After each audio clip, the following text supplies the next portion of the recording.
Hi, today I'm front of me XIAOMI 12 Lite and I'll show you how to log out from Gmail account on this device.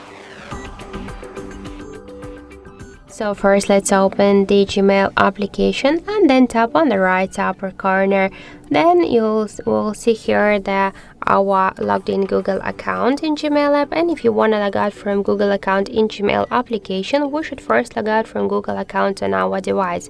And to do that, we should click here manage accounts on this device, tap the Google section and click here to more.